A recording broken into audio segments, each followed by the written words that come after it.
Natalie and Alicia lied in Virginia because they wanted their parents to love them. Wasn't my choice, but I've had to deal with the consequences of it for years.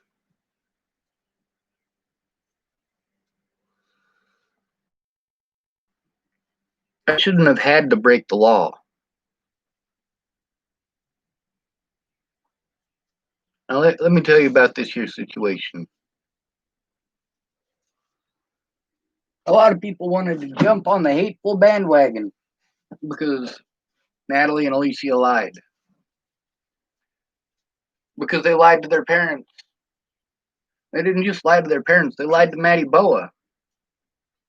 And she did harmful things to me, and she spread rumors that had people assaulting me. But it wasn't just them.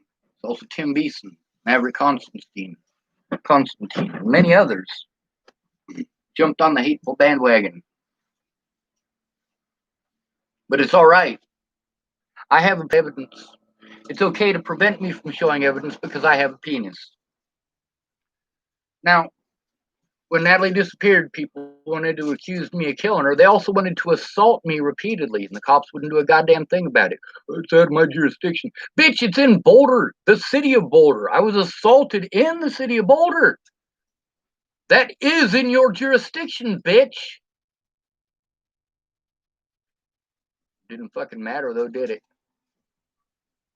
Now let's fast forward to Alicia Bollinger disappearing 3 times. All 3 times she disappeared, I did the right thing, just like I did with Natalie. Try to help find her, get her safe. All 3 times people are accusing me of doing something to Alicia. See, that's the problem with not getting an honest court date. Ted Bollinger could literally go kill all these people and blame it on me. Well, you know, they got protection orders to get shown. That's right, and I wasn't allowed to show up in court, was I? I was illegally prevented from going to court. The police officers didn't write down any of the stuff that I told them about what was going on. They only wrote down the stuff that they thought they could use to frame me, and that's exactly what they did. They even outright falsified and lied about information. But I can't get heard because I'm mentally ill. Fuck you, bitches. Is it okay for you to rape somebody who's mentally ill? Yes, it is. You can rape them and say, hey, it was consensual sex. She's bipolar. That's not my fault. It wasn't.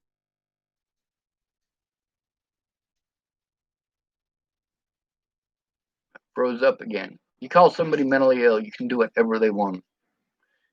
Or they can do whatever they want to you. The cops aren't going to care. The courts aren't going to care. As soon as they say mentally ill, your rights go right out the fucking goddamn window. And they can use that to prey on you, like they've done to me and many others. When Selena Not Afraid disappeared, just like with Natalie Bollinger and about 8 other people by that point. Anybody who goes missing that I try to help find, I got to deal with people threatening my life and accuse me of killing people. I've literally nobody. I've killed 0 people. None. But I got to take this harassment for the rest of my life because I was not allowed to speak up. Because of the term mentally ill, I needed someone in my corner. People weren't getting that. They still don't get that. They still say, oh, well, you should do this, and you should do that. It doesn't make a goddamn bit of difference. You can do that, I can't. The term mentally ill is to victimize me. When Natalie disappeared, there were people claiming that I was seen with Natalie the night before she died, and so on and so forth. Why? Because it's popular. It's popular to hate me.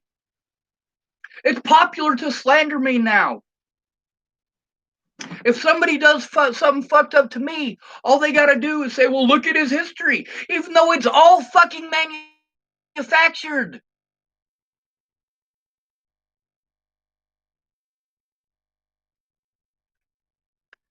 People are talking about helping me with the GoFundMe again. That's a nice idea. I've had 5 of them so far. Destroyed because people were afraid of the police, because they were afraid to tell the truth. Mandy Hughes, you're a fucking coward. Jace Jepson, you're a fucking coward. Tabitha Michelle Cook, you're not just a coward, you're a crook. Graham, you're not a real goddamn Christian, not by a long shot.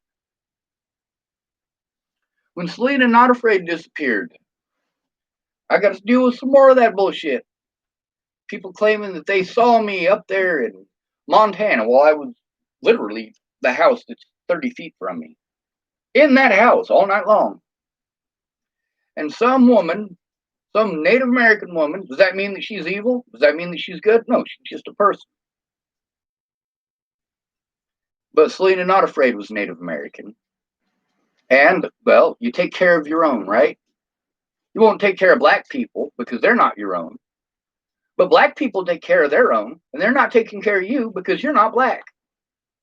Meanwhile, you want more people to support you, but you're not being supportive of them, are you? Doing the right thing isn't a bandwagon you want to jump on. Telling the truth ain't a bandwagon you want to jump on.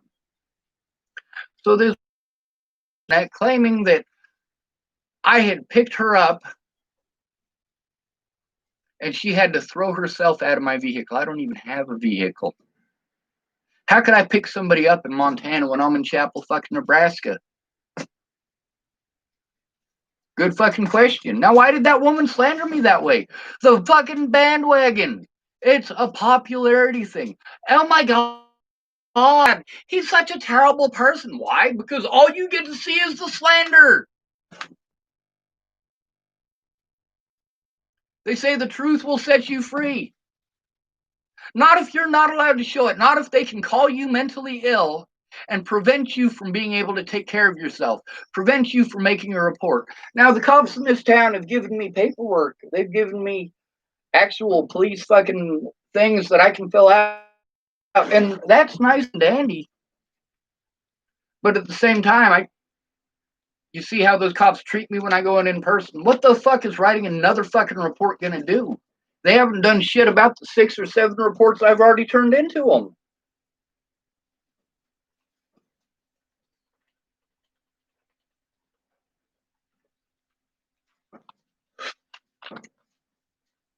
These people committed crimes against me for over a year before Natalie died.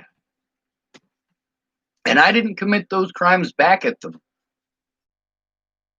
I didn't threaten to kill the people who were threatening to kill me.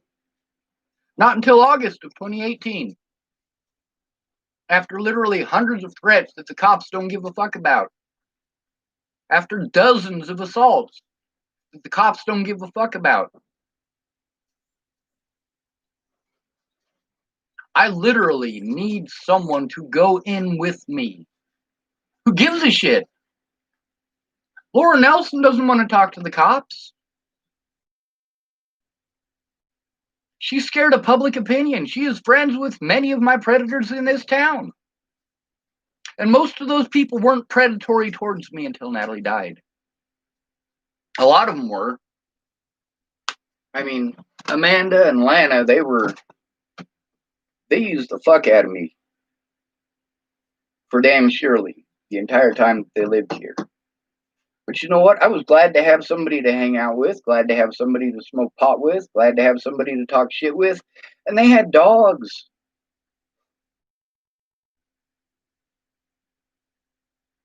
Yeah, I'm going to go above and beyond for that. I love dogs. Yes, I will scoop up the poop in your backyard. Yes, I will help you groom your dogs. Yes, I will help you put the shots in their T-spot.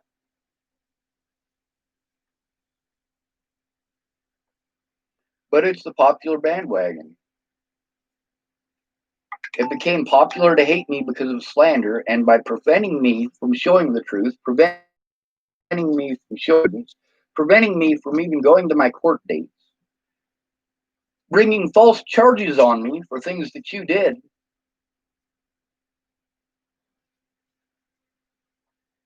You know what it's like to be told that, all right, Sean, you can't be charged with failure to appear in court because you're incarcerated. And then, despite the fact that you have invested your money in going to all of those fucking court dates, and that paper trail proves that you invested all of your money in trying to comply with the courts and jump through their hoops and make them happy. And you've spent your money doing that. But then somebody wants to slander you and say that you're trying to go kill people. Well, look at my money. Did I spend my money on explosives? Did I?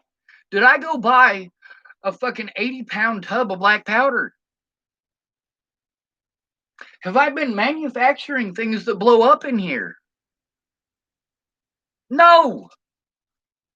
I didn't make anything that blew up. And the one time I would have, well, I was planning on blowing my goddamn head off at McIntosh Dairy Farm where Natalie was killed.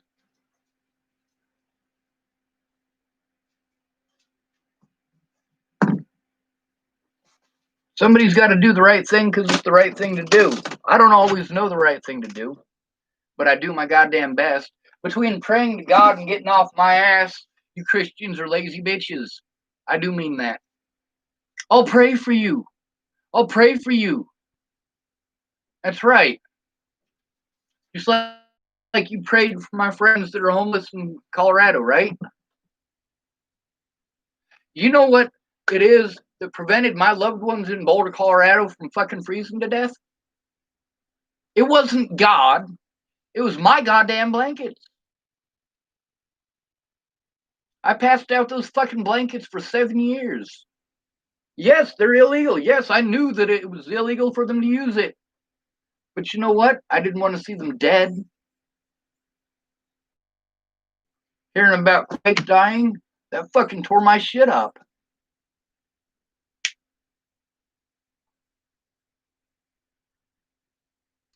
Benji dying on Christmas Day, just a few days before Natalie was fucking killed.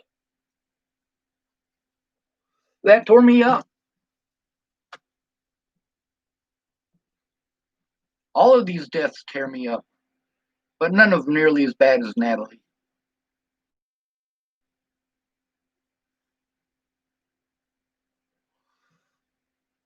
In Trash to Treasures, Airplane Enthusiast, one of my groups that I made on Facebook, one of my posts, it says, if anything happened to Natalie, my older brother, or Jamie's son, I would burn the whole world down. I haven't burned the whole world down yet, now have I?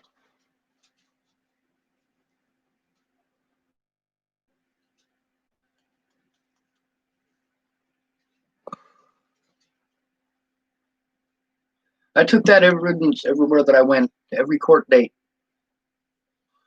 to every meeting with the police, to every meeting with an investigator, where the investigators, literally, not one investigator ever showed up. Not one. I took that evidence to go show my lawyers. Conversation with Steve Tomlinson and the conversations with Graham and Tabby, they show that. I'm not allowed to show that in court, though. They say, you swear to tell the truth, the whole truth, nothing but the truth. No, I can't. You won't let me tell the truth, the whole truth, nothing but the truth. You sure as hell won't let me show the truth. Instead of their word versus mine, why don't you try looking at the goddamn evidence instead of jumping on the fucking bandwagon?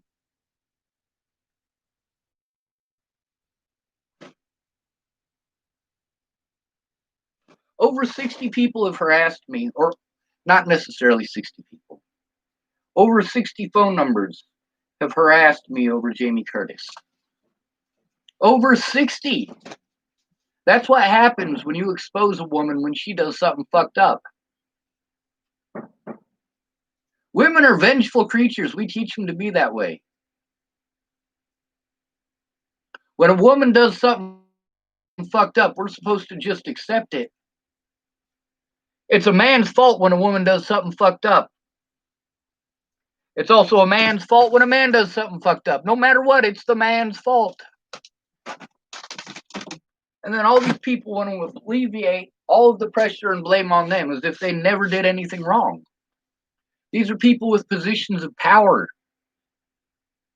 Scott DaCosta was able to prevent me from making a report against his officers. Why? Because he's the only guy I could go to. I tried going to the fucking state patrol here too. They never once bothered to get back a hold of me. You tell me, well, you got to call these people and they'll investigate it, and call those people. I call all these people that you tell me to call without someone in person. They don't want to do their fucking jobs. They're just going to blow you off. You have to go in with someone in person. If you go into a court of law and they can call you ill, it doesn't matter if you're telling the truth or not. You need someone there in person. When I made those phone calls to Amanda Jonas and to Brian Valenzuela, Miss Peaches was busy looking for weed, but I was filling her in on what was going on. They claimed that I wasn't trying to get help. Excuse me, but the hundreds of people that I was corresponding with, that was me trying to get help. Me going to see public pretenders who didn't fucking show up and wasting my money to do so. That was me trying to get help. Me going to Rand Ingersoll's at her request because she said it would be all right. And then once I get to Cheyenne, she's like, oh no, my husband said no. So I got to turn around. Is that my choice? Is that my decision? You guys keep saying I chose this. No, I didn't. When it got to the point where breaking the law was literally the only thing that I could do to expose the situation and expose these predators, you goddamn right, that's what I did. Officer Waylon Lolatai assaulting me and having me charged with assault, despite the fact that he has a history of assaulting people, both before and after me. That made it so that every single police officer that I encounter since treats me in a hostile fashion. Now, some of them talk nicely. That doesn't make it any less hostile. You know how good cop, bad cop works, aka Karamia, was doing. They were pretending that they were going to help me. Really, all they were doing was manipulating me. They were abusing someone in a fucked up situation to alleviate the fact that they did wrong, try to hide and cover up the fact that they did wrong. I never wanted to break the fucking law. I just want to go to see my loved ones without being threatened, harassed, and assaulted and fucking arrested. I broke the law out of desperation because the police would do fucking nothing. They wouldn't do anything in Colorado. They wouldn't do anything here. Here, they slightly pretend like they're going to do something sometimes. But you got to hear when I told that off, I need your body camera footage so I can take you guys to court so that I can prove this. Oh, well, you need to get a civil lawyer to get that. Fuck you. Are there any lawyers watching this? I want you to tell me something. Do I have to have a lawyer to get that body camera footage?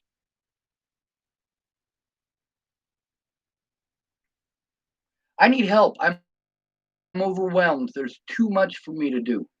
When I'm overwhelmed, I shut down.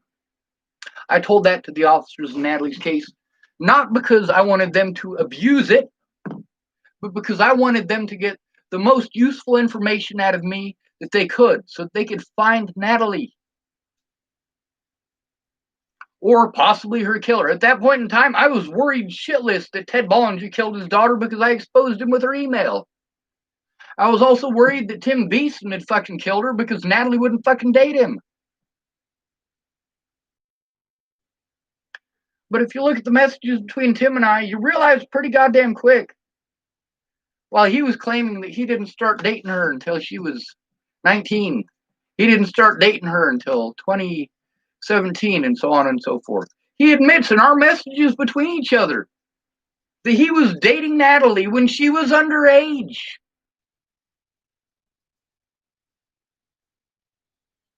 He was 26 and she was 14.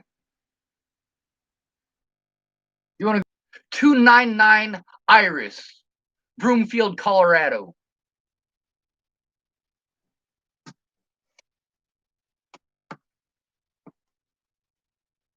Tim Beeson, you little bitch boy. You're a fucking rapist. You're a fucking child. I got messages from you in some of these groups. Some of these independent messengers with some of these other assholes where you're threatening people with knives. You're a fucking coward, Tim. Come get me. Come put me in the ground, you bitch. You wanted to threaten to put me in the ground after Natalie died. Meanwhile, who fucked that little girl? That's right, it was you, not me. You sick fuck. You want to put me in the ground? Fucking do it. Don't talk about it. Don't talk about it. Be about it, you bitch. You want to fucking come stab me with one of your homemade creations? Come do it, you bitch. Goddamn pieces of shit. You guys don't want to hear me cursing. I get it. I don't give a fuck. See, here's the thing. I tried speaking nicely, and most of the time I do speak nicely. But the fact is, the help that I was denied when I needed it prevents me from ever being able to defend myself again without public support, without people speaking out in public